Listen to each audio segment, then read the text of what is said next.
جمله بسيطه بس هي كبيره قوي في المعنى. وقفت سالتها هو ربنا كبير اكبر من البحر؟ قالت لي ايوه حبيبي اكبر من البحر بملل كده. سالتها تاني هو ربنا ليه مش بينام؟ قالت لي بس يا حبيبي اسكت وامشي وانت ساكت واستعيذ بالله من الشيطان الرجيم. وفعلا استعذت بالله من الشيطان الرجيم وفضلت برددها لحد ما وصلنا مشوار. كنا رايحين لأبلة كوكب علشان بنتها كريستين القمر اللي كانت اللي شبه بنات الاعلانات عامله عمليه اللوز. اول ما دخلت من باب الشقه لقيت لوحه كبيره قوي مرسوم عليها واحد شعره كثيف ومسترسل ودقنه كثيف. سالت ومكتوب تحت اللوحه كده يسوع ابن الرب. سالتها هو مين ده أبلة كوكب؟ قالت لي ده يسوع الرب. لسه هتكمل كلامها جدتي قامته خطفتني شدتني من حجر أبلة كوكب وزعقت جامد بطل يا ابني شقاوه ما كفايه اسئله بقى ما تبقاش عيل شقي. فعلا فضلت ساكت وما بتكلمش خالص لحد ما الخروجه خلصت وروحنا البيت.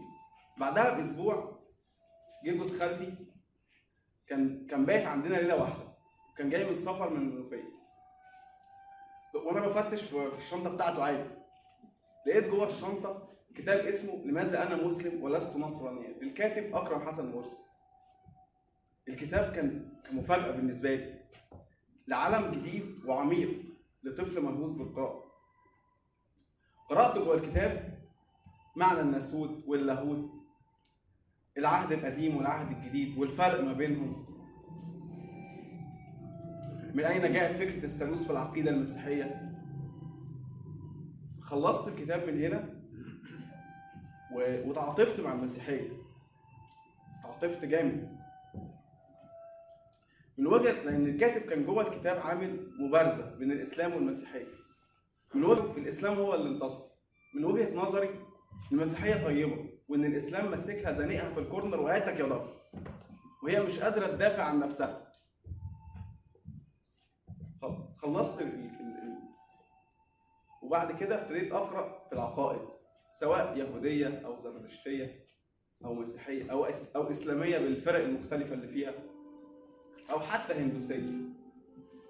وبقى عندي قناعه تامه ان ربنا بيت كبير مليان ابواب وكل باب هو عقيده وشريعه مختلفه عن الباب اللي جنبه، او باختصار بيت مكتوب عليه اليهوديه، باب مكتوب عليه اليهوديه وباب مكتوب عليه الاسلام وباب مكتوب عليه المسيحيه وباب كبير قوي مكتوب عليه الشك ويدخل منه الانبياء والعلماء.